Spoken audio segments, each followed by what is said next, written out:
اعوذ باللہ من الشیطان الرجیم بسم اللہ الرحمن الرحیم سورہ واقعہ کی آخری آیت پڑھ رہا ہوں۔ فلولا اذا بلغت الحلقوم، پس جبکہ روح نرخرے تک پہنچ جائے، وانتم حینئذ تنظرون، اور تم اس وقت آنکھوں سے دیکھتے رہو، وَنَحْنُ أَقْرَبُ إِلَيْهِ مِنْكُمْ وَلَكِنْ لَا تُبْصِرُونَ، ہم اس شخص سے بنسبت تمہارے بہت زیادہ قریب ہوتے ہیں لیکن تم نہیں دیکھ سکتے۔ فَلَوْلَا إِن كُنْتُمْ غَيْرَ مَدِينِينَ، پس اگر تم کسی کے زیر فرمان نہیں، ترجعونها ان کنتم صادقین، اور اس قول میں سچے ہو تو ذرا اس روح کو تو لوٹاؤ۔ فاما ان کان من المقربین، پس جو کوئی بارگاہ الہی سے قریب کیا ہوا ہوگا، فروح وریحان وجنت نعیم، اسے تو راحت ہے اور غذائیں ہیں اور آرام والی جنت ہے۔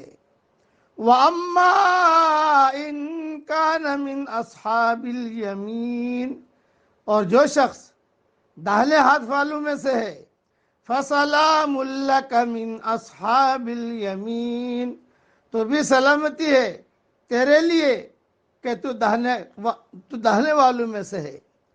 وَأَمَّا إِن كَانَ مِنَ الْمُكَذِّبِينَ الضَّالِّينَ،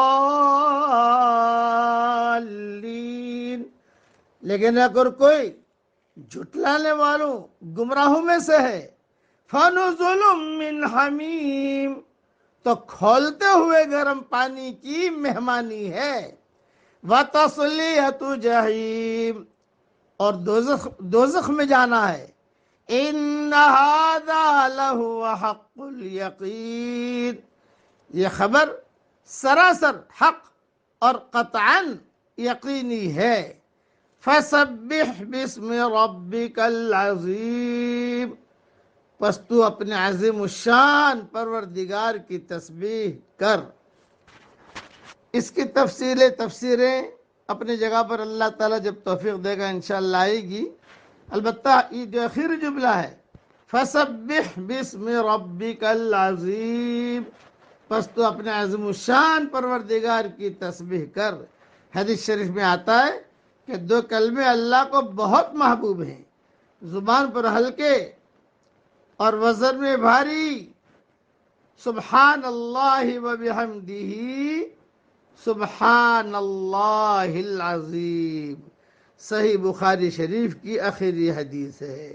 اس لیے اس جملے کا بھی ورد کرتے رہنا چاہیے، اور میں دعا کرتا ہوں کہ اللہ تعالی ہمیں مقربین میں سے بنائے، اور عافیت کے ساتھ جب بھی دنیا سے جانے کا وقت آئے، کمال ایمان پر اللہ ہم سب کا خاتمہ فرمائے۔